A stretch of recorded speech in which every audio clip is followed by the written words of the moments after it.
आइए हम प्रार्थना करेंगे। हे मेरे प्यारे पिता परमेश्वर प्रभु जी, आपके सम्मुख में आते हैं पिता, धन्यवाद देते हैं पिता परमेश्वर प्रभु जी, आपने हम सभी लोगों को मरे हुओं में नहीं परंतु जीवितों में रखा, ऐसे धन्यवाद देते हैं पिता परमेश्वर। बहुत से लोग पिता परमेश्वर प्रभु जी आज का दिन नहीं देख पाए पिता, परंतु आपने हम सभी लोगों को आज का नया और प्यारा दिन देखने में सहायता मदद की, ऐसे धन्यवाद देते हैं पिता। यहाँ पर एकत्रित सभी लोगों को आपके हाथ में रहते हैं प्रभु जी, जो रास्ते में पिता उन्हें भी आपके हाथ में रहते हैं पिता परमेश्वर। सभी को लहू के बाड़े में डालते हैं प्रभु जी, दूतों का पहरा अग्नि का बाड़ा को मांगते हैं पिता परमेश्वर। कोई भी दुष्ट की चाल प्रभु जी किसी भी रीति से कार्य ना करने पाए पिता, परंतु आपका आत्मा का कार्य पिता परमेश्वर प्रभु जी हर एक के जीवन में, हर एक के परिवार में पिता परमेश्वर प्रभु जी बहुत आय से होने पाए पिता। जो जैसा आता है प्रभु जी वो वैसा वापस न जाने पाए पिता परमेश्वर, परंतु अद्भुत कार्य को पिता परमेश्वर प्रभु जी अपने जीवन में होते हुए देखने पाए पिता परमेश्वर प्रभु जी। ऐसा आप करे से धन्यवाद देते हैं पिता, धन्यवाद देते हैं पिता परमेश्वर प्रभु जी आज के दिन के लिए पिता परमेश्वर। धन्यवाद देते हैं पिता परमेश्वर प्रभु जी आज के प्यारी सी संगति के लिए पिता परमेश्वर प्रभु जी। आपकी इच्छा हर एक के जीवन में पूर्ण होने पाए पिता। आज का वचन, आज का आराधना पिता परमेश्वर प्रभु जी आपके लिए ग्रहण योग्य होने पाए पिता परमेश्वर। हर एक बातों के दौरान पिता परमेश्वर आपके नाम को महिमा मिलने पाए पिता। होने दे पिता परमेश्वर प्रभु जी कोई भी गलत व्यक्ति यहाँ पर ना आने पाए पिता, परंतु जिनको आपने चुना है प्रभु जी केवल वही आने पाए पिता परमेश्वर। ऐसा आप करे से धन्यवाद देते हैं। पवित्र आत्मा जी हम आपका स्वागत करते हैं, आप जैसा चाहते हैं हमारे बीच में कार्य कीजिए, आपकी इच्छा पूर्ण होने पाए। छोटी सी विनती प्रभु यीशु मसीह के नाम से मांगते हैं, सुनिए और ग्रहण कीजिए। आमीन आमीन आमीन। आगे का समय मैं वर्शिप टीम के हाथ में दूंगा।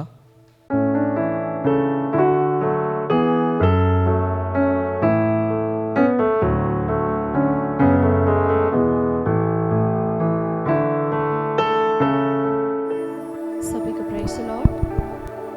आइए प्रियो हम अपने स्थान में खड़े हो जाए इस वक्त और हम खुदावन को धन्यवाद देंगे हर एक उत्तम बातों के लिए। Thank you Jesus. अपने मनों को हम तैयार करें और उस खुदावन से कहे प्रभु होने दीजिए एक उत्तम आराधक आप मुझे बनाएं। जैसे आपको अच्छी लगती है वैसे आराधना करने वाला आराधक मुझे बनाए। हर कोई उस परमेश्वर से मांगे, उस परमेश्वर से कहे थैंक यू जीसस। धन्यवाद यीशु, धन्यवाद यीशु। Hallelujah, thank you Jesus. वो महान परमेश्वर है प्रियो, वो अपने मुख्य शब्दों के द्वारा इस संसार की सृष्टि करने वाला परमेश्वर है। वो महान खुदावन है। Thank you Jesus. प्रभु धन्यवाद करते, वो सृष्टिकर्ता परमेश्वर है। वो हमारे जीवनों को, हमारे हृदय को नया बनाने वाला परमेश्वर है। वो नई बातों को हमारे जीवन में करने वाला जीवित खुदावन है। Thank you Jesus. आइए प्रियोस परमेश्वर का हम धन्यवाद करें। हर एक उत्तम बातों के लिए हम धन्यवाद करें, हर एक आशीषों के लिए हम धन्यवाद करें। धन्यवाद धन्यवाद धन्यवाद धन्यवाद करते हैं, धन्यवाद करते हैं पवित्र परमेश्वर। हम आपका धन्यवाद करते हैं, महिमा करते हैं खुदावन। Thank you Jesus. हमारे जीवनों के लिए हम आपका धन्यवाद करते हैं प्रभु। आपके हर एक योजनाओं के लिए हम आपका धन्यवाद करते हैं। जिन अद्भुत बातों को आपने हमारे जीवन में किया, उन अद्भुत बातों के लिए हम धन्यवाद करते हैं। आज हम आपकी उपस्थिति में हैं प्रभु जी, इस बात के लिए भी हम आपका धन्यवाद करते हैं प्रियो। धन्यवाद करें क्योंकि आज ऐसे बहुत से लोग हैं जो आज खुदावन की उपस्थिति में नहीं आ पाए हैं। बहुत सारे लोग हैं जो आज के दिन को देख नहीं पाए हैं। बहुत सारे लोग हैं जो अपने बिछौने पर पड़े हैं, लेकिन परमेश्वर ने आज हमें उस सामर्थ को दिया कि हम यहाँ उपस्थित होकर उसका धन्यवाद कर सकते हैं, उसकी महिमा कर सकते हैं। हम उसका धन्यवाद करें प्रियो, हम उसका धन्यवाद करें। आज बहुत से लोग हैं जो अपने परिवार के विरोध की वजह से आज वो अपने घर में बैठे हैं, अपने घर में वे बंद हैं, लेकिन आज परमेश्वर ने हमें यह अनुग्रह दिया है कि हम उसकी उपस्थिति में आकर अपने लोगों के बीच में उसकी आराधना करें। हम धन्यवाद करें प्रियो, धन्यवाद धन्यवाद। उस महान परमेश्वर का हम धन्यवाद करें। Thank you Jesus. धन्यवाद यीशु, धन्यवाद यीशु। तू है पवित्र यहोवा एल शद्दाई, तू है शालोम यहोवा अदोनाई। तेरी इच्छा से तूफान उठे, तेरी आज्ञा से आंधी थम जाए। तू है पवित्र, तू है पवित्र। आइए हम सभी मिलकर कहें, यहोवा एल शद्दाई, तू है शालोम यहोवा अदोनाई। तेरी इच्छा से तूफान उठे, तेरी आज्ञा से आंधी थम जाए। क्या है इंसान जो तू उसे याद करे, क्या है इंसान जो तू उसे प्यार करे, क्या है इंसान जो तू उसे याद करे, क्या है इंसान जो तू उसे प्यार करे। मेरा यीशु है कितना महान,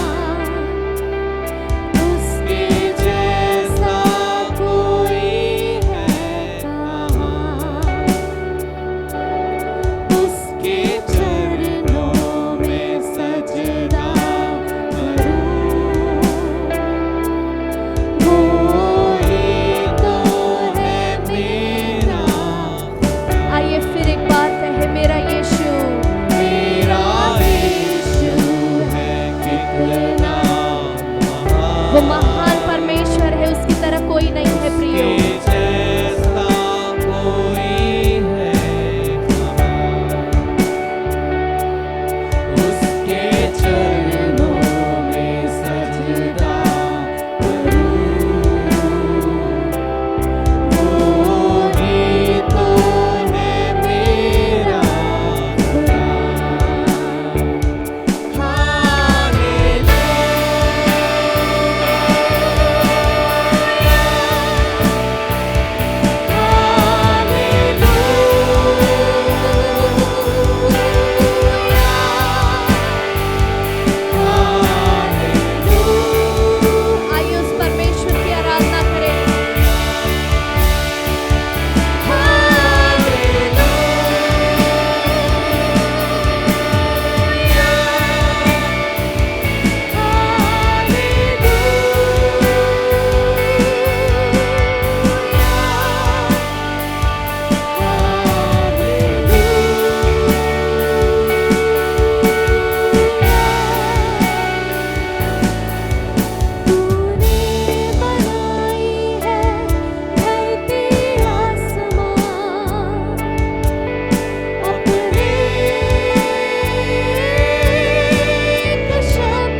वो महान परमेश्वर है प्रियो। और वचन हमें सिखाता है कि परमेश्वर ने जब सृष्टि की रचना की तो परमेश्वर ने सिर्फ कहा और उसके मुख्य शब्दों के द्वारा सृष्टि हुई। हालेलुया।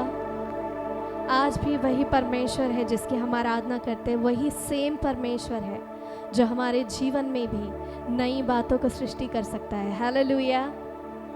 आइए एक और गीत को हम गाए प्रियो, मिलकर हम सन्ना तेरी गाते, सारे जहां को सुनाते।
गीत हम गाएंगे, शैतान के गढ़ को तोड़ डालेंगे यीशु के लहू से। हालेलुया। सिर्फ इस वक्त नहीं, लेकिन हर समय हमें उसके गढ़ को तोड़ने के लिए तैयार रहना है। हालेलुया। क्योंकि यीशु मसीह ने उसके लहू को देकर हमें खरीदा है। अब उसका हम पर कोई अधिकार नहीं है, क्योंकि उसने हमें क्या कहा है? पुत्र कहा है। हालेलुया। हम उसके बच्चे हैं। हालेलुया।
केवल और केवल उसके लहू से हो सकता है प्रिय। हालेलुया। हम चाहे कितना भी कुछ भी कर ले, लेकिन यीशु मसीह का लहू, हालेलुया, जो उस कलवरी क्रूस पर बहाया गया है प्रियो, वो हमें उसके गढ़ को तोड़ने की, कुचलने की, उसकी युक्तियों को नाश करने के अधिकार को देता है। हालेलुया। आइए प्रिय, एक और गीत को हम गाएं, लकड़ी पे लटका नासरी।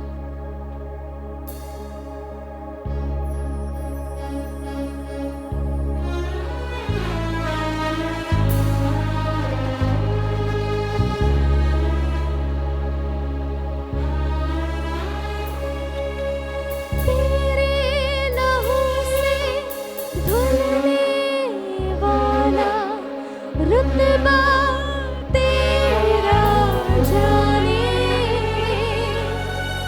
तेरे कलाम को पढ़ने वाला साथ तेरी पहचाने, तेरे लहू से धुलने वाला रुतबा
पापों के कारण आपने उस शर्मिंदगी को अपने ऊपर ले ली। हमारे पापों के कारण आपने उस श्राप को अपने ऊपर ले लिया। हमारे पापों के कारण उस लज्जा को आपने अपने ऊपर ले लिया। प्रभु, हम कितना भी आपका धन्यवाद करें वो कम है। हम कितना भी आपकी आराधना करें वो कम है। हम कितनी भी आपको महिमा दें वो कम है खुदा, क्योंकि जो आपने हमारे लिए किया है वो वर्णन से बाहर है। जो आपने हमारे लिए किया है खुदा, उसका हम कर्जा कभी चुका नहीं सकते। ओ प्रभु, हम धन्यवाद करते हैं। प्रभु, हम धन्यवाद करते हैं कि उस लहू से आपने हमें खरीद लिया। होने दीजिए यहाँ मौजूद हर एक व्यक्ति आपकी उस कुर्बानी को समझने पाए, आपके लहू के हर एक कीमत को समझने पाए, आपको जानने पाए, आपको समझने पाए। प्रभु, आपने उस कलवरी पर कुर्बान होकर हमें उस पिता से मिला दिया। हम आपका धन्यवाद करते हैं। हम धन्यवाद करते हैं आपकी कुर्बानी के लिए। आपके लहू से आपने हमें धो लिया। हम धन्यवाद करते हैं। हमें पाक कर दिया। हम आपका धन्यवाद करते हैं। तेरे लहू से धुलने वाला रुतबा तेरा जाने, तेरे कलाम को पढ़ने वाला साथ तेरी पहचाने। तेरे लहू से धुलने वाला रुतबा तेरा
धन्यवाद करते हैं परमेश्वर आपकी उपस्थिति के लिए, हर एक बातों के लिए। आगे के समय को हम आपके हाथों में सौंपते हैं राजा। हर एक के लिए धन्यवाद करते हैं, हर एक बातों के लिए धन्यवाद करते हैं। खुदा आदर महिमा गौरव केवल आपके नाम को देते हुए विनती को यीशु के नाम से मांगते सुनिए और कबूल कीजिए। आमीन, आमीन, आमीन। हम सभी अपने स्थानों में बैठ सकते हैं। मैं आगे का समय पास्टर के हाथों में सौंपती हूँ।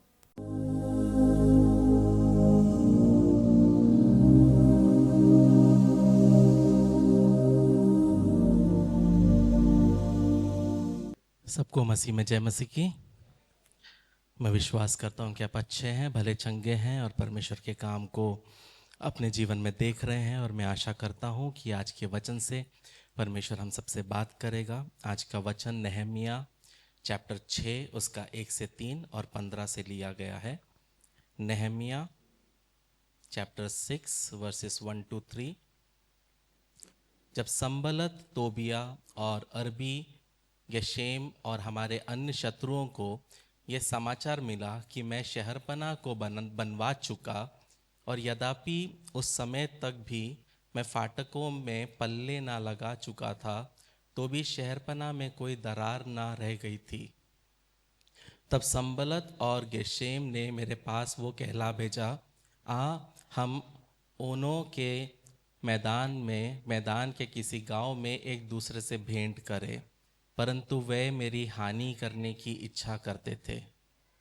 परंतु मैंने उनके पास दूतों से कहला भेजा, मैं तो भारी काम में लगा हूँ, वहाँ नहीं जा सकता।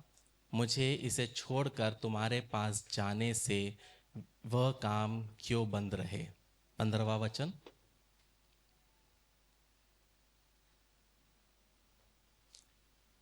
एलूल महीने के 25वें दिन को अर्थात 52 दिन के भीतर शहरपनाह बन गई।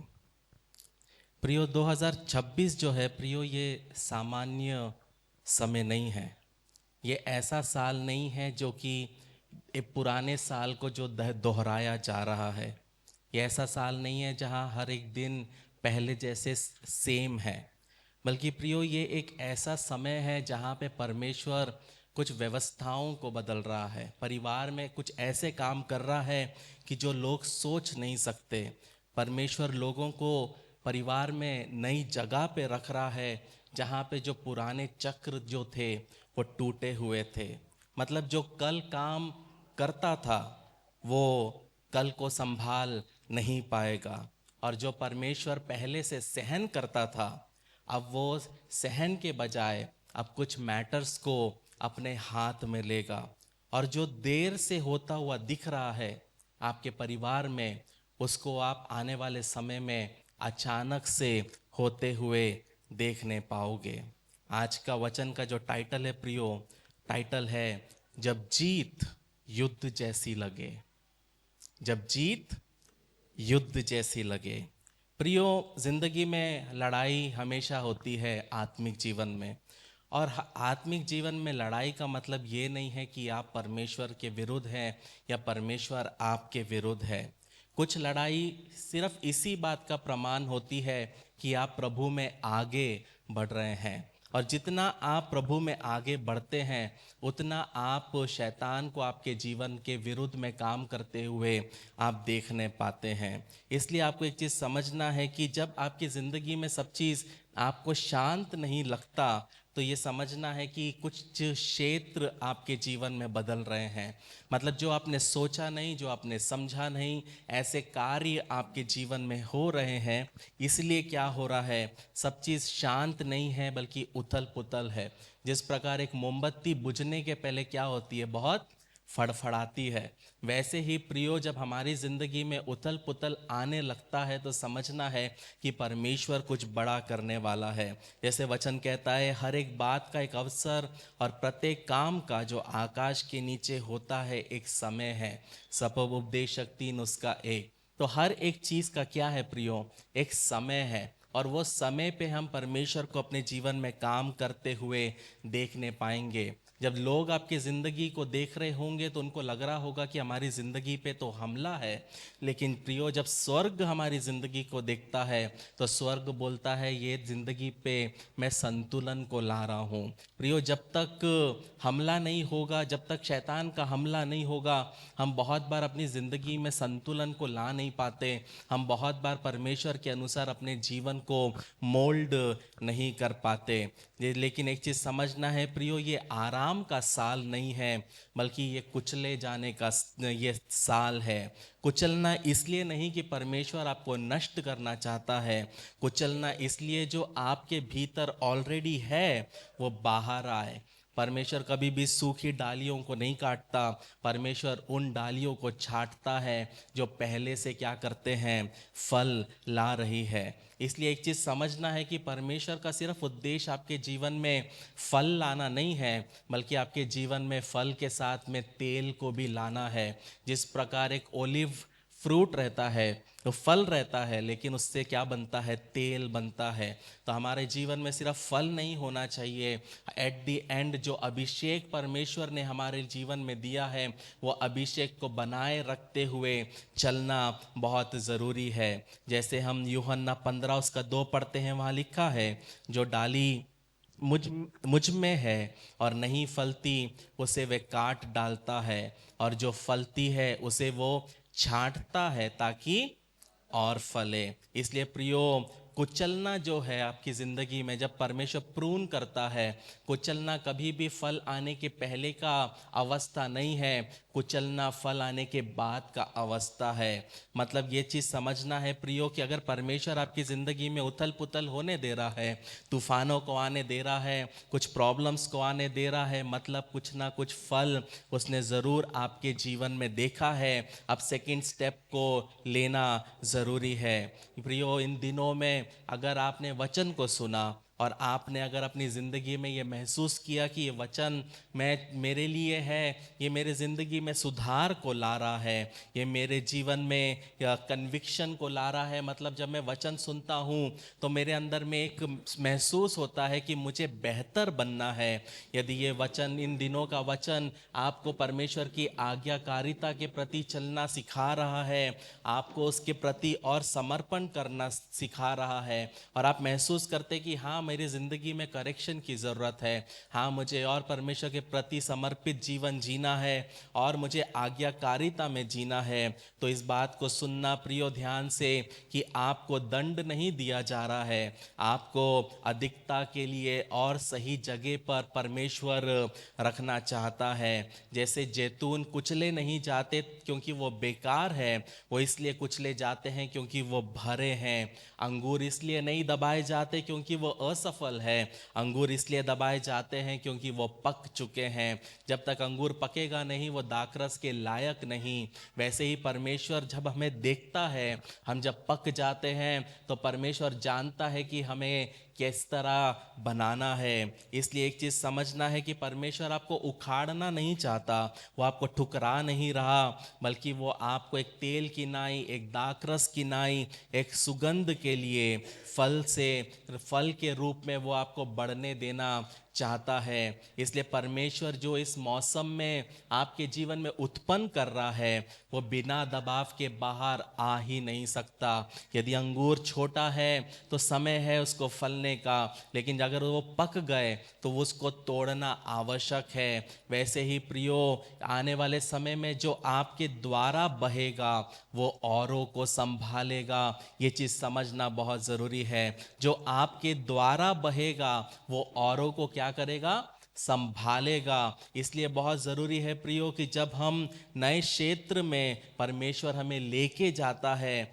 तो ये समझना है कि आर्थिक और आत्मिक संघर्ष हमारे जीवन में तेज होने लगता है। जब आपकी ज़िंदगी में आत्मिक क्षेत्र में अचानक से हर एक दिन नॉर्मल नींद आती है, लेकिन अचानक से हर रात को डिमोनिक अटैक होने लग जाता है, हर रात को कोई गला दबाने लग जाता है, कोई आके आपके रूम में आपको महसूस होता है कि कोई तो है मेरे अलावा, तो समझना है कि आप एक नए क्षेत्र में एंटर होने जा रहे हैं। जब हम यहोशू को देखते हैं प्रियो, इस्राएल जब जंगल में थे तो शत्रु ज़्यादा सक्रिय नहीं थे, इसराइलियों के खिलाफ कोई हमला नहीं हो रहा था, लेकिन जैसे ही वो प्रतिज्ञा किए हुए देश के करीब पहुंचते हैं, आत्मिक संघर्ष बढ़ जाता है। यरीहो उनके विरोध आ जाता है, एक का नगर उन्हें रोकने की कोशिश करता है, एक के बाद एक राष्ट्र इसराइल के खिलाफ आने लग जाते हैं। क्योंकि प्रियो, अब इसराइल भटक नहीं रहा था,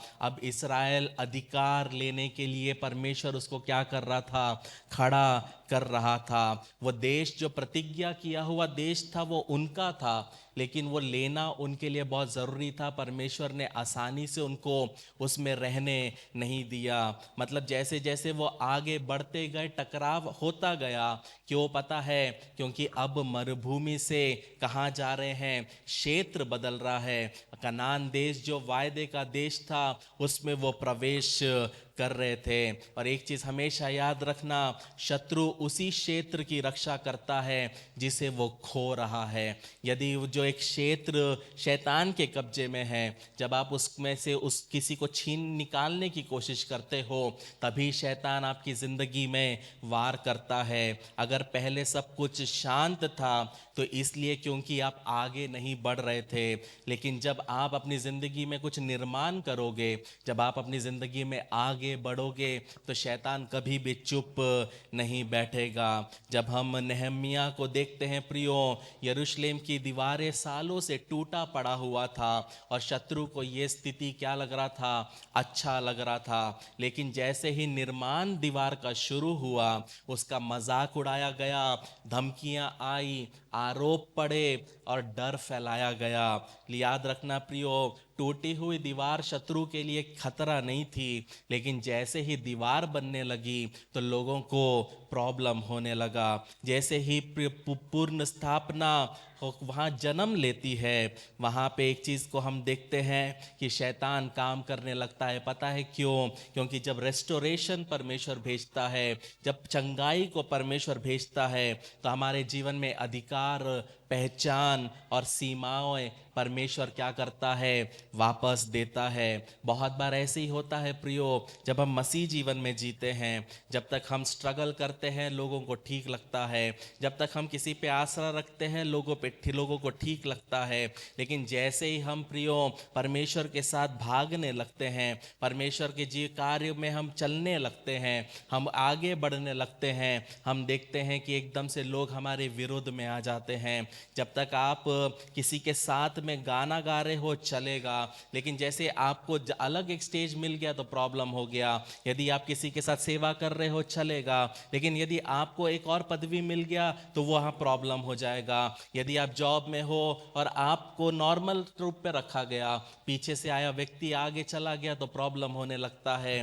कहने का मतलब यही है प्रियो, जिंदगी में जैसे आप हो, जब तक आप हो, दूसरे को जब तक आप खतरा महसूस नहीं करते, जब तक उनको खतरा नहीं लगेगा, वो आपके साथ बहुत अच्छे रहेंगे। लेकिन जिस मोमेंट वो आप में एक खतरे को महसूस करेंगे, जिस मोमेंट वो समझेंगे कि ये मेरे और आगे जा सकता है, एकदम से वो क्या करने लगेंगे, वो आपको गिराने की कोशिश करेंगे, वो आपको बढ़ने नहीं देंगे।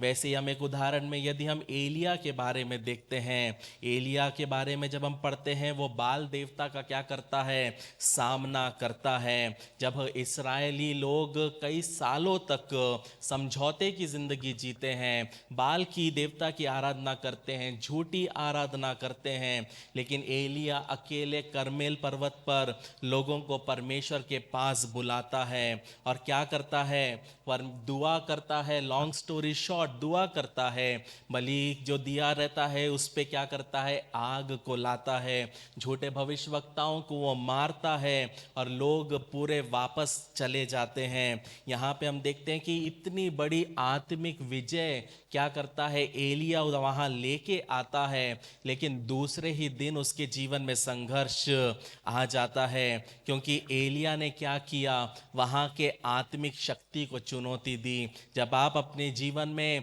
आत्मिक शक्तियों के विरुद्ध जाओगे, जो नगर के खिलाफ काम करते हैं, जो आपके परिवार के खिलाफ काम करते हैं, तो ऑटोमेटिकली आपके जीवन में क्या होता है, शैतान प्रतिक्रिया करने लगता है। लेकिन आपको एक चीज़ समझना है प्रियो, कि जब आप शैतान के गढ़ों को चुनौती देते हो तो उसके तरफ से प्रतिकार तो हो सकता है, लेकिन परमेश्वर उस प्रतिकार में भी विजय देने के लिए सक्षम परमेश्वर है। एक चीज़ समझना है प्रियो, यदि एक डॉक्टर गलत रिपोर्ट पड़े तो वो ट्रीटमेंट भी गलत करेगा।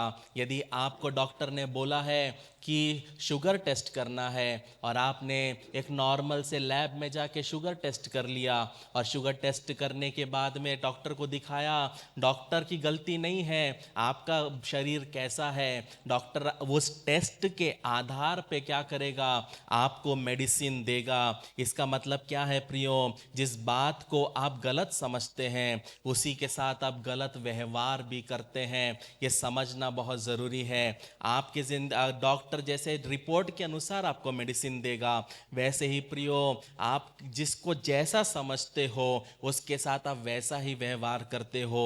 रिसेंटली एक टेस्ट हुआ था, हो सकता है आपने वो वीडियो देखा होगा। उसमें क्या हुआ, उस टेस्ट में साइंटिस्ट लोगों ने 6 औरतों को बुलाया और 6 औरतों को बोला कि हम आपके चेहरे पे स्कार बनाएंगे और ये स्कार के साथ आपको बाहर जाना है और आपको लोगों से बात करना है। तो जब ये 10 औरतें लोगों का मेकअप हुआ, वो स्कार इतना रियलिस्टिक था, किसी का यहाँ से था, किसी का यहाँ से था, और वहाँ पे उनको दिख रहा था कि हमारा मेकअप हुआ है और हमारे चेहरे पे क्या है, बहुत दाग हैं, स्कार्स हैं। और जब उनको बाहर जाना था लोगों से बात करने के लिए, उनको बोला हमें थोड़ा सा टचअप करना है, लेकिन आप अपने आप को देख नहीं सकते।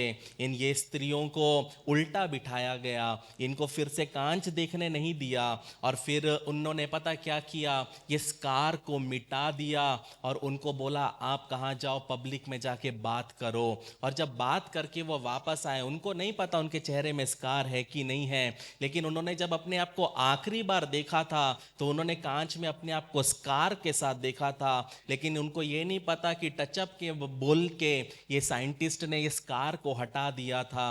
और जब वो बाहर गए तो उनको सबके शब्दों में यही लगा कि ये खराब है, ये मुझसे गलत बात कर रहे हैं। लेकिन रियलिटी क्या था, जब वो वापस आए साइंटिस्ट लोगों ने बताया कि आपके चेहरे में कोई स्कार था ही नहीं, क्योंकि आपने वो स्कार को पहले देखा, वो स्कार को अपनी ज़िंदगी में रखकर जब दूसरों से बात किया तो आपने पहले से ही ठहरा लिया था कि ये व्यक्ति मुझसे गलत बात ही करेगा। इसलिए एक चीज़ समझना है कि आप जैसे समझते हैं वैसे ही व्यवहार करते हैं। और इसी प्रकार बहुत बार विश्वासी लोग क्या करते हैं प्रियो, गलत समझ लेते हैं। संघर्ष आता है जिंदगी में तो मान लेते हैं कि ये असफल हो चुके हैं, विरोध आता है जिंदगी में तो समझते हैं कि परमेश्वर ने ठुकरा दिया, दबाव आता है जिंदगी में तो लगता है कि परमेश्वर हमें दंड दे रहा है। लेकिन ये सच्चाई पता क्या है प्रियो, कि कुछ गलत हो ही नहीं रहा है, सब सही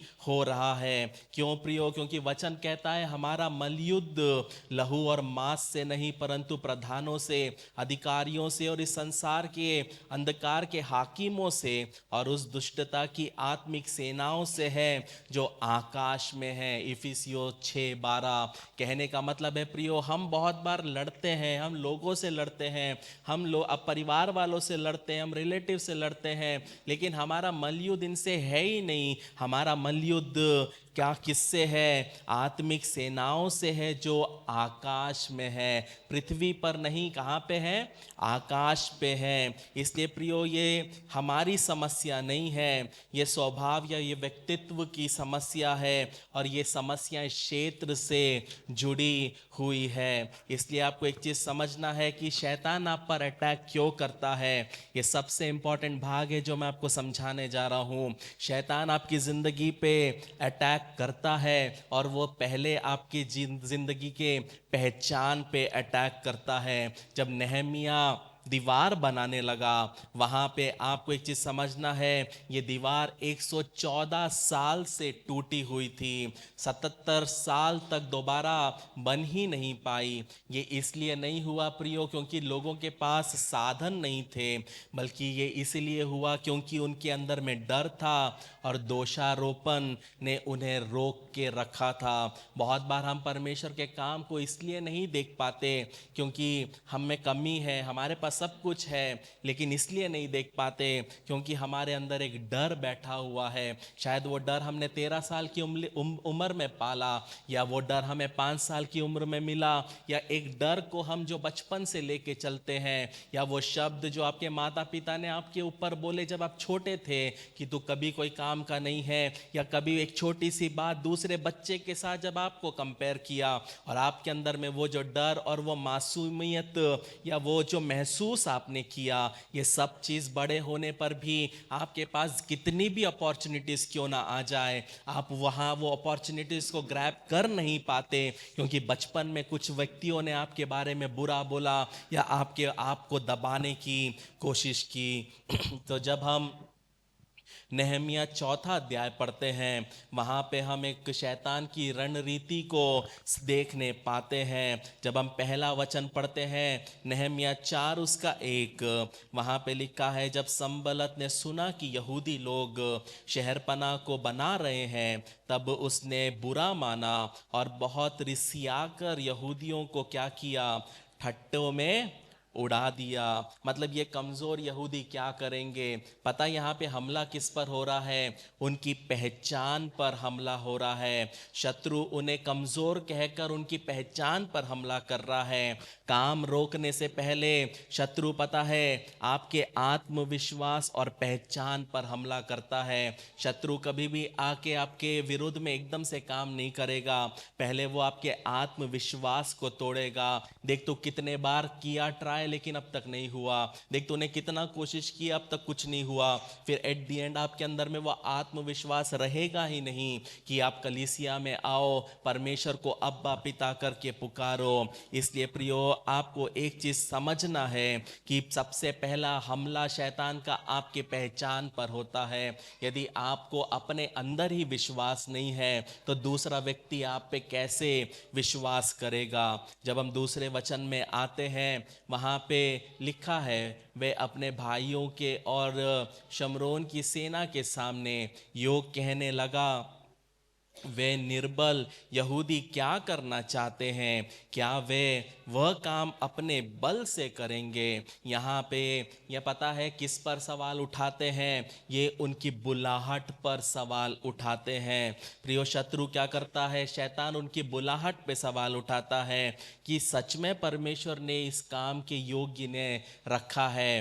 प्रियो, बहुत बार यही मसीह जीवन में होता है कि जब एक व्यक्ति को परमेश्वर तैयार करता है तो 100 जन बोलेंगे सच में तू ये काम कर सकता है, तू नहीं कर सकता है। आपको दबाने वाले बहुत लोग मिलेंगे, लेकिन आपको साथ में लेकर चलकर सिखाने वाले क्या है, बहुत कम मिलेंगे। जब मैं सेवकाई में निकला प्रियो, नागपुर में मैंने बहुत सारे पासबानों से मिला, बहुत सारे गलतियों से मैं सीखा। बहुत बार अपने दर्शनों को पहले बता दिया और जब वो दर्शनों को सुनते थे तो उसके बाद वो हमेशा चाहते थे कि मैं उनके साथ में जुड़ जाऊं, मैं उनके अंडर में आ जाऊं, क्योंकि उनको मुझसे इनसिक्योरिटी होने लगी। लेकिन जब मैंने ये सब चीज़ों को सालों तक ऑब्जर्व किया, एक के बाद एक हर एक में ये इनसिक्योरिटी जब मैंने देखा तो मेरे को एक चीज समझ गया था प्रियो कि ये इनके साथ में मैं कभी बढ़ नहीं सकता। अगर बढ़ना है तो अकेले चलना आना पड़ेगा। लेकिन प्रियो, ये सवाल बहुत इसी तरह के सवाल मेरे ऊपर उठाए गए। अकेला कितना कर लेगा, अकेले कैसे कर लेगा, हम भी देखेंगे कितना आगे जाएगा। लेकिन प्रियो, कहने का मतलब है जिसके साथ परमेश्वर है उसको लोगों की जरूरत नहीं है। यदि अभिषेक को संभाल के रखोगे तो जहां आपको पहुंचना है वहां पर पहुंचने के लिए परमेश्वर सक्षम है। जब हम उसके बाद में जब हम पढ़ते हैं बल से करेंगे। फिर उसके बाद लिखा है, क्या वे अपना स्थान दृढ़ करेंगे, क्या वे यज्ञ करेंगे, क्या वे आज ही सब काम पूरा कर डालेंगे। यहाँ पे आपको देखना है प्रियो, यहाँ पे वो पता है तीसरा हमला कहाँ करते हैं, उनके आराधना पर हमला करते हैं। मतलब क्या ये सच में यज्ञ करेंगे, क्या ये यज्ञ करने के लायक है, क्या ये पुरोहित हैं। अब आपकी बुलाहट के साथ आपकी आराधना पर भी क्वेश्चन करेंगे। और प्रियो ऐसे लोग आपको बहुत जगह मिलेंगे जो आपकी आराधना को क्वेश्चन करेंगे, जो आपके आत्मिक जीवन को क्वेश्चन करेंगे, जो आपके विश्वास को क्वेश्चन करेंगे। लेकिन आपको एक चीज समझना है प्रियो कि यहाँ पे शैतान ने उनके परमेश्वर के साथ के संबंध और आराधना पर हमला पता क्यों किया, ताकि वो परमेश्वर पर भरोसा रखना छोड़ दे। लोग आपकी जिंदगी में आएंगे और जब आप बोलोगे कि मैं ये करना चाहता हूँ, मैं ये मसीह में करना चाहती हूँ, तो हो सकता है बहुत सारे लोग आपको बोलेंगे नहीं तेरे लायक नहीं है, तेरा तो ये बैकग्राउंड नहीं है, तू ये कर ही नहीं सकती, तू ये कर ही नहीं सकता। लेकिन एक चीज समझना है प्रियो कि यदि आप अपने बुलाहट के प्रति विश्वास योग्य रहोगे और यदि आप अपने बुलाहट के प्रति विश्वास योग्य रहते हुए मेहनत करोगे, तो परमेश्वर ने जिसके लिए आपको रचा है वो कार्य करने के लिए, आपके द्वारा कार्य कराने के लिए वो सक्षम परमेश्वर है। जब हम उसके बाद पढ़ते हैं, वहां लिखा है, क्या वे मिट्टी के ढेरों में से जले हुए पत्थर को फिर नया सिरे से बनाएंगे। यहाँ पे पता है वो आग में जले ढेर हुए पत्थर गिर चुके थे, यहाँ पे वो उनकी उम्मीद पर हमला करते हैं। शैतान बहुत बार हमारी आशा पर हमला करता है, यह कहकर कि जो टूट चुका है अब वो बन नहीं सकता, जो खो चुका है वो मिल नहीं सकता, जो आपने चाहा था वो हो नहीं सकता। लेकिन आपको एक चीज समझना है प्रियो कि परमेश्वर का काम करने का तरीका और आपके सोच में बहुत फर्क है। उसके बाद जब वो तीसरे वचन में वो पढ़ते हैं, उसके पास अमोनी तोबिया था, वह कहने लगा जो कुछ वे बना रहे हैं, यदि कोई गीदड़ भी उस पर चढ़े तो उसकी बनाई हुई पत्थरों की शहरपनाह को तोड़ देगा। यहाँ पे वो पता किस पर हमला करते हैं, उनके भविष्य की स्थिरता पे हमला करते हैं। मतलब इनकी दीवार इतनी कच्ची है कि अगर एक कुत्ता भी इस पे चढ़ जाएगा ना तो ये क्या होगा, दीवार गिर जाएगी। मतलब बहुत बार शैतान आपकी मजबूती पर, प्रभु में बने मजबूती पर आपके भविष्य का मजाक उड़ाएगा कि ये ज्यादा दिन टिकने नहीं वाले, ये ज्यादा दिन टिकने नहीं वाले। लेकिन आपको एक चीज समझना है कि यदि बुलाने वाला परमेश्वर है, चुनने वाला प्रभु यीशु है, तो कौन टिकेगा कौन नहीं टिकेगा उसका निर्भर, उसका डिसीजन लेने वाला भी परमेश्वर ही है। आपको ये चीज समझना बहुत जरूरी है। आपको तोड़ने वाला, आपको उखाड़ने वाला कोई मनुष्य नहीं है। ऐसा कोई मनुष्य पैदा हुआ ही नहीं है जो आपको उखाड़ सके। यदि परमेश्वर आपके साथ है तो आपका विरोधी कौन होगा। एक चीज समझना है, यहाँ पे ये हमले जो शैतान करता है, एक चीज समझना है, शैतान पहले दीवारों पर हमला कभी नहीं करता, शैतान हमेशा आत्मविश्वास पर हमला करता है। शैतान विनाश से शुरुआत नहीं करता, सबसे पहले वो आरोपों से शुरुआत करता है। जब हम लूका 4:3 पढ़ते हैं, वहां लिखा है, तब शैतान ने उससे कहा, किससे कहा, यीशु से कहा, यदि तू परमेश्वर का पुत्र है तो इस पत्थर से कह कि रोटी बन जाए। एक चीज हमेशा समझना है कि शैतान हमेशा आपको वो चीज साबित करने के लिए कहेगा जो आप ऑलरेडी हो। शैतान को पता था यीशु मसीह पत्थरों को रोटी बना सकता है, इसलिए उसने वैसा सवाल किया। इसलिए प्रियो, जब आप अपनी जिंदगी में जब वो फुसफुसाने वाला आवाज को सुनो और वो जब आपको क्वेश्चन करे तो ध्यान से उसको सुनना, भले उस पर विश्वास नहीं करना, लेकिन शैतान को आपके अंदर कुछ दिख रहा है जो आप खुद अपने अंदर में देख नहीं सकते। इसलिए बहुत ज़रूरी है प्रियो, जो आप में है उसी क्षेत्र में शैतान आपको क्या करेगा, आपको डिस्ट्रॉय करने की कोशिश करेगा। जैसे हमने एलिया के बारे में सुना, सबसे बड़ी विजय के बाद, सबसे इतना बड़ा मिरेकल के बाद उसकी ज़िंदगी में सबसे बड़ा आत्मिक युद्ध आता है। एलिया के बारे में जब आप देखोगे, 3.5 साल तक उसने क्या किया, बारिश को रोक के रखा, स्वर्ग से आग को उतारा, सैकड़ों झूठे भविष्यवक्ताओं को हराया और फिर मार भी डाला। एक ही दिन पूरे राष्ट्र को परमेश्वर की ओर लौटा ले आया। और ये सबसे बड़ा सार्वजनिक कार्य बाइबल में हम एक ही जगह देखते हैं कि पूरा राष्ट्र एक दिन परमेश्वर के पास में आता है। लेकिन तुरंत उसके बाद क्या होता है, इज़ाबेल एक संदेश को भेजती है। वो कोई आग को नहीं भेजती है, वो कोई सेना को नहीं भेजती है, वो सिर्फ एक धमकी को भेजती है। और वो धमकी सुनने के बाद वो व्यक्ति जो करमेल पर स्वर्ग से आग उतारा, वो अपनी जान बचाकर भागने लगा और कहता है मैं अकेला बच गया, अब तू मेरी भी जान ले ले। यहाँ पे एक चीज समझना है प्रियो, कि कल उसने भविष्यवक्ताओं को झूठे भविष्यवक्ताओं को मार डाला और आज वो अपने मन में सोच रहा है कि उसको भी कोई मारने वाला है। पता है इसका मतलब क्या है? एलिया को कोई मारने वाला नहीं था। एलिया लेकिन क्या बोलता है, परमेश्वर उसको पूछता है क्या कर रहा है तू यहाँ पे? एलिया बोलता है कि उन्होंने सब भविष्यवक्ताओं को मार दिया, मैं ही बचा हूँ। उन्होंने सब भविष्यवक्ताओं को मार दिया, मैं ही बचा हूँ। उसने अपने अंदर में एक झूठी सच्चाई को बना लिया, उसने अपने अंदर में एक फॉल्स रियलिटी को बना लिया कि वो लोगों ने सबको मार दिया, मैं ही बचा हूं। तब परमेश्वर क्या बोलता है कि नहीं, तू अकेला नहीं है, 7,000 भविष्यवक्ताएं हैं जो मेरे सामने, बाल के सामने घुटने नहीं टेके हैं। ये समझना जरूरी है। ये क्या दिखाता है प्रियो?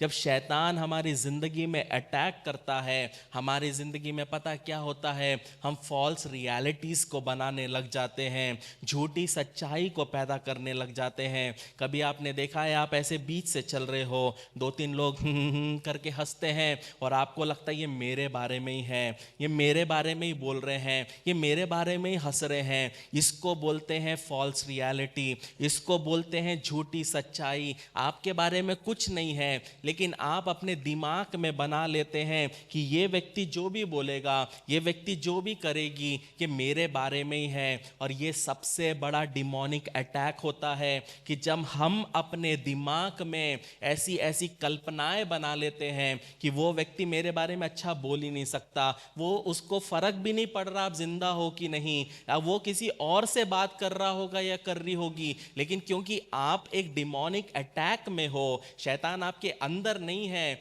लेकिन आप एक डिमोनिक अटैक में होने की वजह से आपने अंदर में क्या बनाने लगे, जैसे एलिया ने बनाया कि उन्होंने सबको मार दिया, मैं भी बचा हूं। और हम एक परसेप्शन बना लेते हैं कि वो मेरे विरुद्ध है, वो मेरे बारे में अच्छा सोच ही नहीं सकते।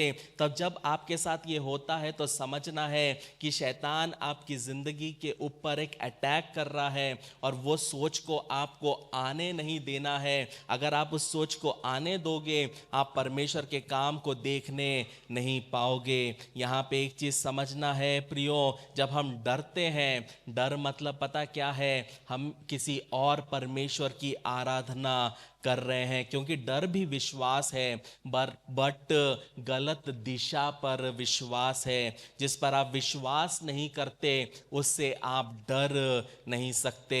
और जब पता है, जब आप डरते हो तो क्या होता है, जब आप डरते हो तो आप शत्रु को, शैतान को अधिकार दे देते हैं, दबाव और बंधन के लिए दरवाजों को खोल देते हैं और झूठी सच्चाइयां बुनने लगते हैं। झूठी फॉल्स हेलुसिनेशन में आप क्या करते हैं, बुनने लगते हैं और धीरे धीरे धीरे आप जो वेब बनाते हो, आप जो मकड़ी का जाल बनाते हो, उसी के अंदर आप एक दिन खुद फंस जाते हो।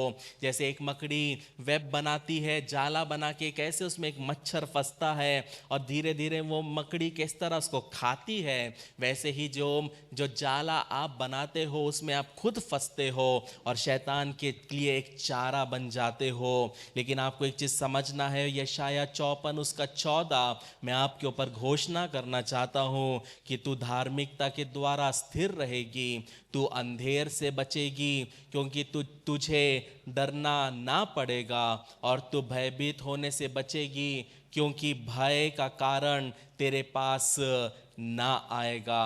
एक और बार मैं पढ़ूंगा, तो धार्मिकता के द्वारा स्थिर होगी, तू अंधेर से बचेगी, क्योंकि तुझे डरना ना पड़ेगा, और तू भयभीत होने से बचेगी, क्योंकि भय का कारण तेरे पे ना होगा। प्रियो, भय का कारण आपके ऊपर नहीं होने पाएगा। आप भयभीत होने से परमेश्वर आपको बचाएगा। कहने का मतलब है प्रियो, आप धार्मिकता पे स्थिर रहोगे, आप अंधेरे से बचे रहोगे, आपको डरना नहीं पड़ेगा। पता है क्यों नहीं डरना पड़ेगा? क्योंकि शत्रु के पास ताकत है, शैतान के पास ताकत है, लेकिन आपके पास क्या है प्रियो? अधिकार है। यदि हम वो अधिकार को उपयोग करना सीख ले तो शैतान कभी भी हमारे जीवन को छू नहीं सकता। प्रियो, अधिकार मसीह ने आपको दिया है। जब हम नहमिया 6 उसका 3 पढ़ते हैं, वहाँ पे लिखा है, तब संबलत और गेशेम ने मेरे पास यूँ कहला भेजा, हम ओनो में मैदान में किसी गांव में एक दूसरे से भेंट करें, परंतु वे मेरी हानि करने की इच्छा करते थे। परंतु मैंने उनके पास दूतों से कहला भेजा, मैं तो भारी काम में लगा हूँ, वहाँ नहीं जा सकता। मेरे इसे छोड़कर तुम्हारे पास जाने से वो काम क्यों बंद रहे। नहमिया 6 उसका 3। प्रियो, यहाँ पे एक चीज़ देखना है प्रियो, यहाँ पे 3रे वचन में नहमिया बोलता है, परंतु मैंने उनके पास दूतों से कहला भेजा, मैं तो किस में हूँ? भारी काम में लगा हूँ, वहाँ नहीं जा सकता। मेरे इसे छोड़कर तुम्हारे पास जाने से वो काम क्यों बंद रहे। प्रियो, ये समय जो है, आने वाला समय पता क्या है? रुक जाने का समय है। रुकने का मतलब है खुद को बार बार समझाना आपको रोकना पड़ेगा। हर आवाज़ को जवाब देना आपको रोकना पड़ेगा। हर एक ध्यान भटकाने वाली बातों में उतरने से खुद को रोकना पड़ेगा। क्योंकि पता है कुछ बुलावे जो है ना, कुछ निमंत्रण जो है ना, वो जाल होते हैं, और कुछ जो बातचीत है ना, वो ओनो की घाटी में होती है। वो घाटी का नाम भी बहुत अच्छा है, oh no, oh no, oh no मर गई ये तो, ओ नो इसका ऐसा हो गया, ओ नो इसका परिवार टूट गया। जब ओनो में जाते हैं, जहाँ पे बतियाना नहीं चाहिए, तब वहाँ पे रिश्ते टूट जाते हैं, वहाँ पे परमेश्वर का काम खत्म हो जाता है, वहाँ पे परिवार बिखर जाते हैं, वहाँ पे विश्वास टूट जाता है। इसलिए प्रियो, आज परमेश्वर का आत्मा एक चीज़ कहना चाहता है, नीचे मत उतरिए। लोगों के बुलावे पर जो काम कर रहे हो उसके लिए नीचे मत उतरिए। बहुत लोग दूत भेजेंगे कि बहुत बड़ा काम है, बहुत बड़ा प्रोजेक्ट है, बहुत बड़ा टेंडर है, अरे आप जीभ लपलपाते उसके पीछे भागना नहीं। नहमिया के जैसे बोलना आना चाहिए कि मैं तो भारी काम में लगा हूँ, वहाँ नहीं जा सकता। प्रियो, बहुत ज़रूरी है कि परमेश्वर ने आपको क्यों चुना है, परमेश्वर ने आपको किस लिए रखा है, उस उद्देश्य के साथ चलना मसीह जीवन में बहुत ज़रूरी है। पता है जो दीवार 77 साल में नहीं बनी, जब हम 15वां वचन पढ़ते हैं इसी अध्याय का, वहाँ लिखा है, एलूल महीने के 25वें दिन को, अर्थात 52 दिन के भीतर शहरपनाह बन गई। जो 77 साल में नहीं हुआ, परमेश्वर ने उसको 52 दिन 52 डेज में कर दिया। इसका मतलब क्या है प्रियो? जिस डर ने दशकों तक इस निर्माण को रोके रखा, स्पष्टता ने कुछ ही दिनों में उसको पूरा कर दिया।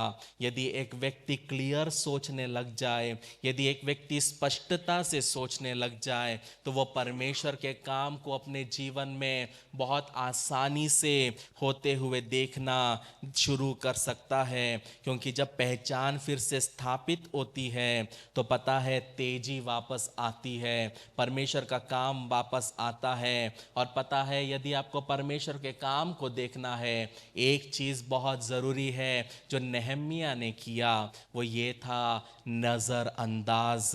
मतलब प्रियो, आपकी ज़िंदगी में आपको परिपक्व होना है, मैच्योर होना है, तो आपको नज़रअंदाज करना आना ज़रूरी है।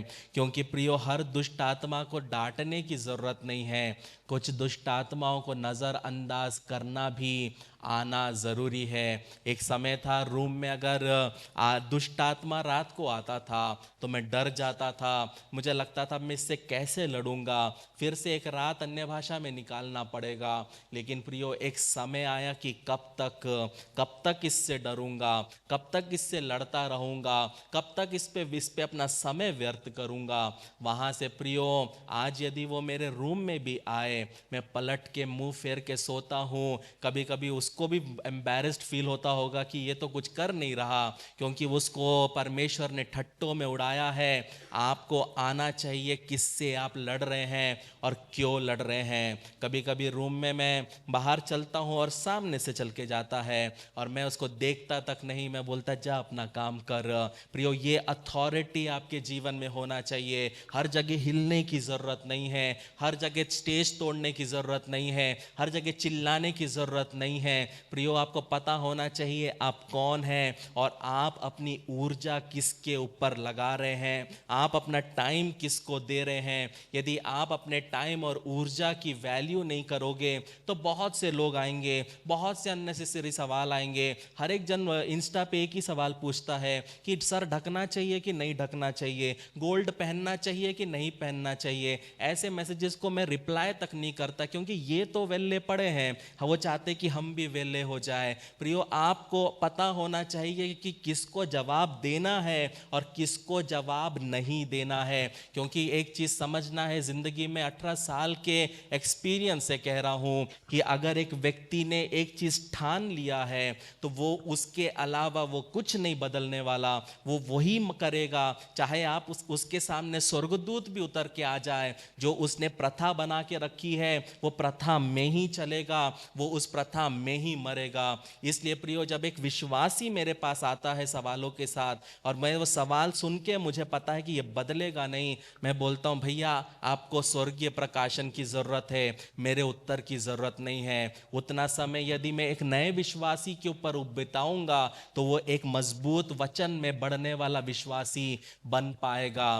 कहने का मतलब है प्रियो, आपको इग्नोर करना आना लाइफ में बहुत ज़रूरी है। फिलिपियो 1:28 जब हम पढ़ते हैं, फिलिपियंस 1:28, वहाँ पे लिखा है, और किसी बात में विरोधियों से भय नहीं खाते, ये उनके लिए विनाश का स्पष्ट चिन्ह है, परंतु तुम्हारे लिए उद्धार और ये परमेश्वर की ओर से है। यहाँ पे क्या लिखा है प्रियो?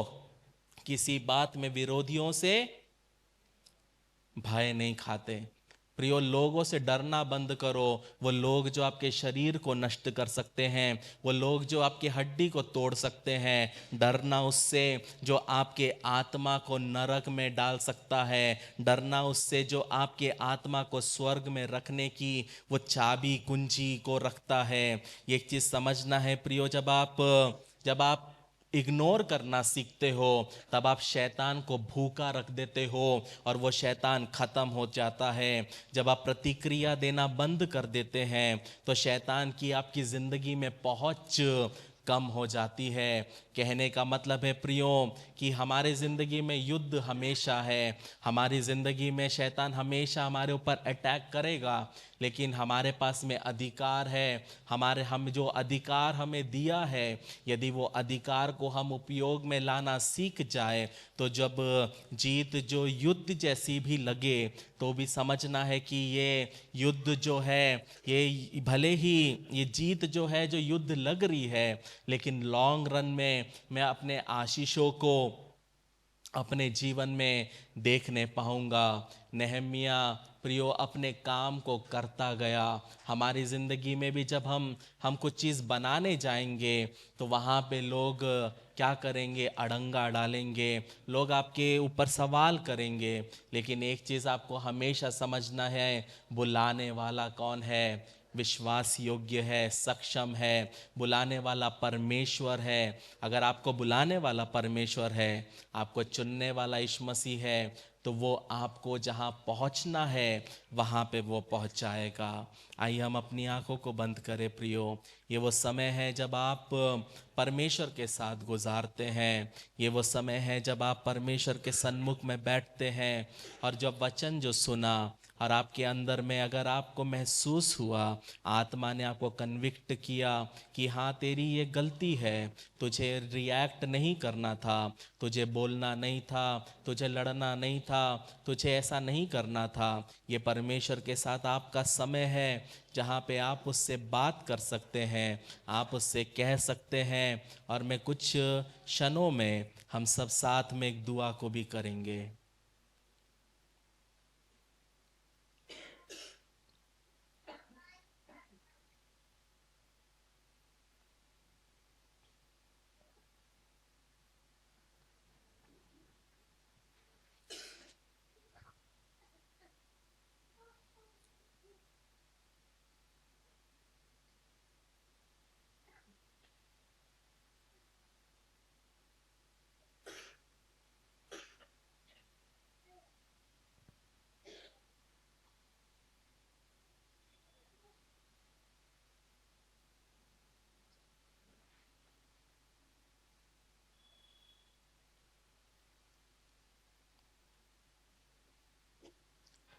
पिता परमेश्वर, मैं आपके अनुग्रह के सिंहासन के सामने आता हूँ।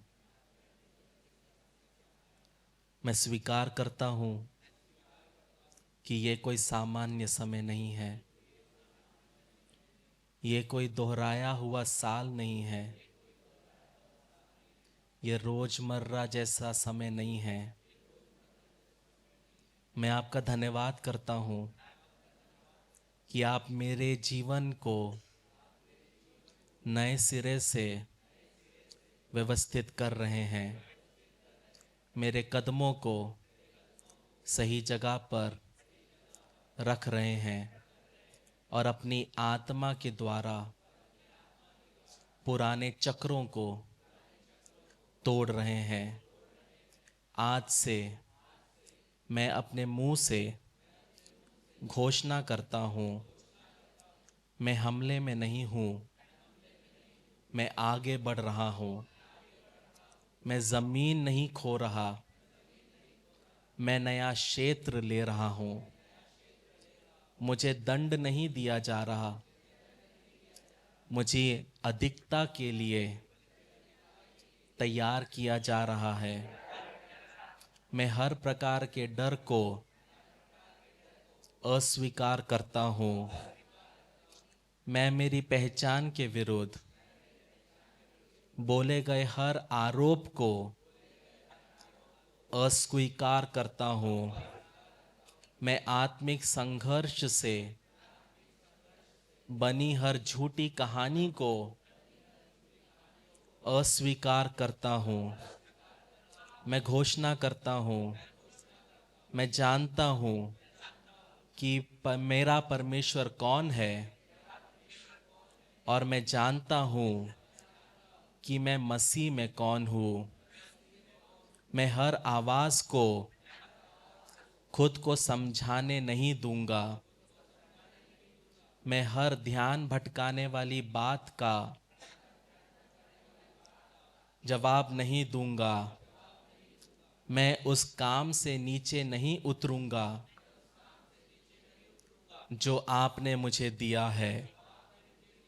नेहमिया की तरह मैं घोषणा करता हूँ, मैं एक बड़ा काम कर रहा हूँ, इसलिए नीचे नहीं आ सकता।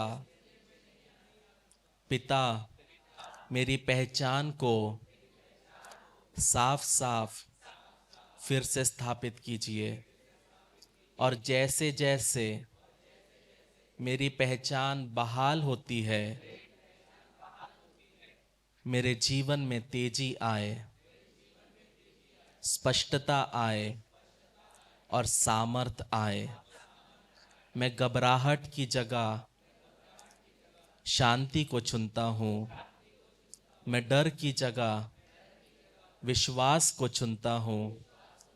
मैं प्रतिक्रिया की जगह आज्ञाकारिता को चुनता हूँ। मैं घोषणा करता हूँ कि जिससे डर ने सालों तक रोक रखा, वो आपकी कृपा से जल्दी पूरा होगा। मैं उन बातों को नज़रअंदाज करूँगा जो मुझे भटकाने के लिए है। मैं उसी काम पर ध्यान लगाए रखूँगा जो आपने मुझे सौंपा है। इस मौसम में मेरे जीवन से जो बहेगा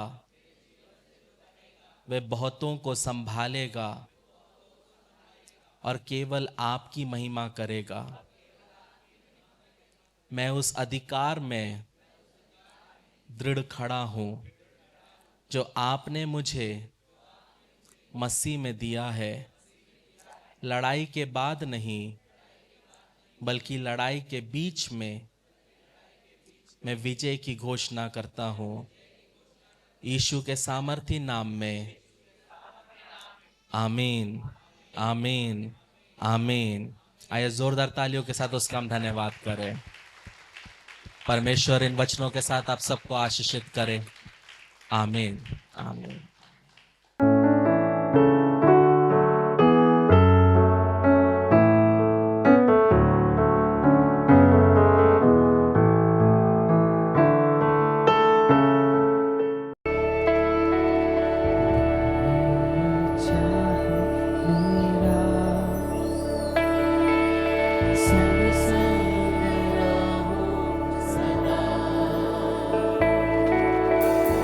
मसीह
अब्बा आपके करीब आते हैं।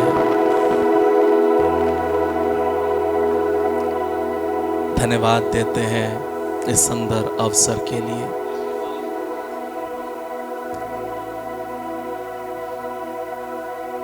धन्यवाद देते हैं कि आपने हमें बल दिया कि हम आपकी आराधना कर सके आत्मा और सच्चाई से। धन्यवाद देते हैं आपके पवित्र और जीवित वचन के लिए कि जब हमारी जीत भी युद्ध लगे तब हम उसे कैसे उससे निपटे।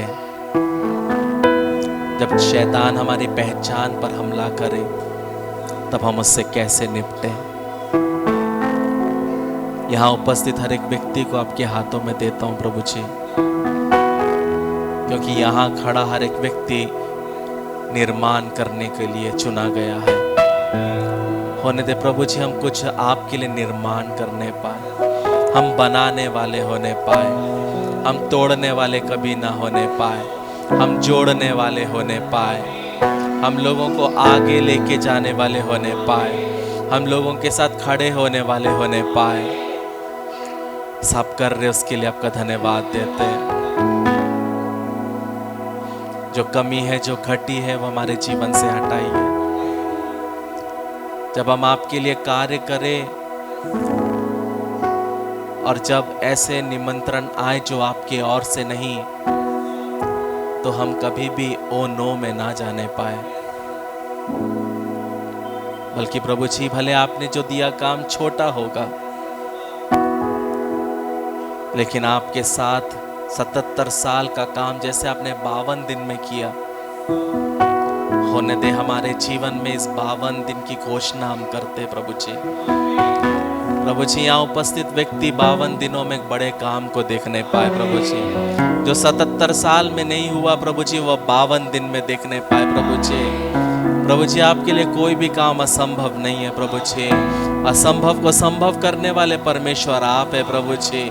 जो अद्भुत काम आप करने वाले उसके लिए आपका धन्यवाद देते हैं। आपने अपने स्वर्गदूतों को भेज दिया, उसके लिए आपका धन्यवाद करते हैं। आने वाले दिनों में प्रभु जी आपके काम को हम देखने वाले होने पाए, प्रभु जी आपकी महिमा को हम देखने वाले होने पाए, आपकी महिमा को लेके चलने वाले होने पाए प्रभु जी।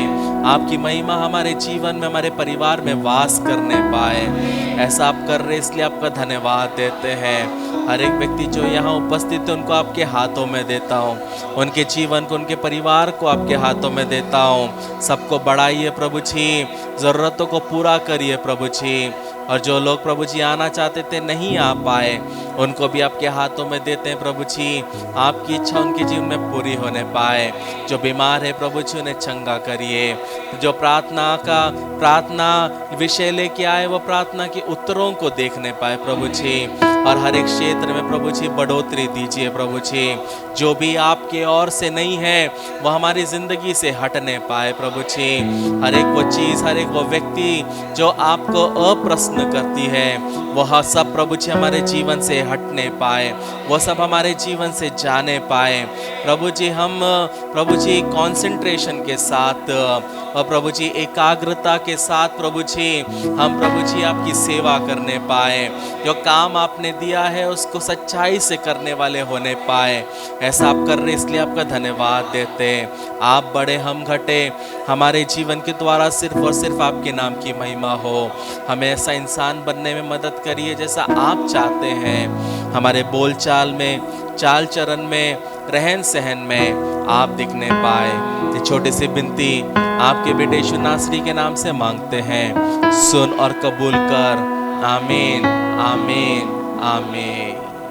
प्रभु यीशु मसीह का अनुग्रह और परमेश्वर का प्रेम और पवित्र आत्मा की सहभागिता हम सबके साथ होती रहे। आमीन, आमीन, आमीन। तो आप विवाह के लिए आगे कदम बढ़ाने को तैयार हैं। बधाई।